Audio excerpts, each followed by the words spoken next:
Hey, haven't made a video in a couple of days. I was basically grinding my way to platinum, so I'm plat 5 now, and I'm really excited about that. And that ladder anxiety I had is not there anymore. I can safely play some more, and I've kind of expanded my champ pool, playing Greg as top. It's actually really fun. You should try it. But I played a couple of normals to kind of cool down and get off that ranked binge I was on for the last few weeks. And then I came up to this next topic, and it kind of fit in great. Is cheese your gimmicky builds in solo queue and normals? Well, first, what makes you choose your gimmicky build? What happens when you see a Sona or a Gangplank is you kind of don't expect them to be building, AP Sona or Crit Plank or, something incredibly stupid like an AP Malphite or AP Amumu. You get the picture, all these builds that kind of focus on catching you off guard. I played a Yorick game a couple days ago, and I was against a Pantheon that had plus 35 attack damage at level 1. That was an incredibly hard lane, and I'm going to go over some tips for that, just defending against builds like that in general. So, after playing through these builds a few times, you're going to realize how to fight against them. You're going to realize what shuts them down. You're going to be able to play safe and ultimately counter that cheese build just by having superior game knowledge and mechanics. Well, let's say you're not used to a AP Sona. What can you do, or a Crit Plank, or full attack damage Pantheon? Well, 3 major tips I'll give for you is don't die, play safe, and ward. Those are the 3 things I can give you. To go into a bit more detail about not dying, is if you're against someone that's whole purpose is to make you feed and die, don't dying in the lane phase means you have won the lane, even if you are 20 creep score behind. Crit Plank, or builds like Crit Plank, or full attack damage Pantheon, or AP Sona, all rely on killing you early, denying you creeps, making you lose the most amount of experience and creeps you can in the lane phase, effectively shutting you down until the late game, or into the late mid game, if that makes any sense to you. Kind of right where you transition from that mid to late game scenario. So, that's what most cheese builds are, is like, that's what they're supposed to do. So by warding, obviously you should be warding anyways, but you're going to probably be playing at your tower. So depending on what lane you are, is you want to ward where the jungler is going to come. If you're on blue side, warding that tri-bush on top lane between your blue buff and your top lane is actually incredibly safe for you, because it will cover that jungle path that ganker can come and kill you from, or the roaming mid lane.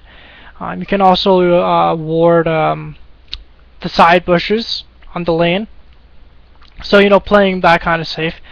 And most importantly is playing safe. Now, it's okay to sacrifice creeps as long as you're getting the experience. If you're not creep scoring, it's not the end of the world. If you miss the 3 cannon minions or something like that, when they spawn, that's 120 so gold that you're missing out on, but you're probably going to get the experience for them, which is okay. If you're missing melee minions, that's kind of not a big deal as well, as long as you're getting the experience. You can probably sacrifice that by building a GP10, depending on who you are. Like I said, I've been playing Greg as top, so if I'm behind early, I'll kind of go for Cage's Lucky Pick, which builds into a Morelocon, which is 20% cooldown, which is a great item for Gregus. So you have a lot of options you can do here. Now, the biggest thing about playing against these builds is making sure that your team recognizes that that's a cheesy or gimmicky build, and the whole purpose of it is to kill you. So you have to make sure your team recognizes that too. Don't rage at your jungler for not ganking. Sometimes it's actually incredibly hard for the jungler to come help you in that kind of situation.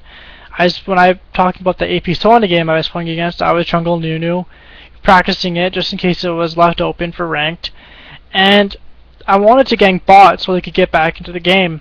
But every time I looked at a gank opportunity, one of them was dead, or one of them was incredibly low, or they couldn't get ganked, and overall I couldn't help that lane.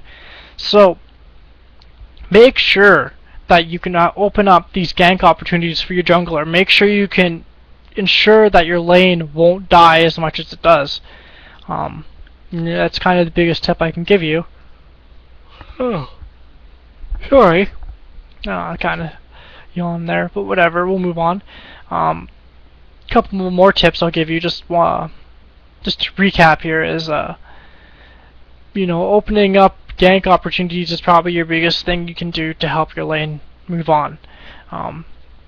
Now, a lot of people say, they'll come top and they'll take your tower early, but that's kind of a dick move if you don't want your tower down. And a lot of people will argue with me when I'm top and I say, please don't take my tower down at 11 minutes, and they'll tell me, but we need it. And I'll say, well, I can't farm safely if you do that. So junglers, always make sure that if your laner is against one of these builds like crit plank mid or crit plank top or AP Sona bot or something stupid like that, make sure that you ask them if they want the tower up. If they're farming safe, ask them if they want to keep farming safe. If they want to keep farming safe for a while, let them do that. If they say take the tower, take the tower. If they say please don't take my tower, I need to farm safe, then leave that tower up, because chances are if you take the tower, is the cheeser will zone, and then your top laner becomes useless even though he was previously winning his lane. So obviously you kind of have to work as a team to do this. And so I'm going to recap some points here. Just at the end of the video I'll start doing recaps. 5 points. First point is ward. Second point is sacrifice creeps and get the experience if it means you don't die. 3. Call your jungler for help. 4. Make sure you set up good gank opportunities for your jungler. And 5. If you're 20 creep score behind but don't die in the lane phase, you are ahead of a cheese your gimmicky build. Congratulations. Have fun in the mid and late game where he becomes useless. I hope you enjoyed watching this. I'm going to try to upload another video today on a couple other topics. Thanks.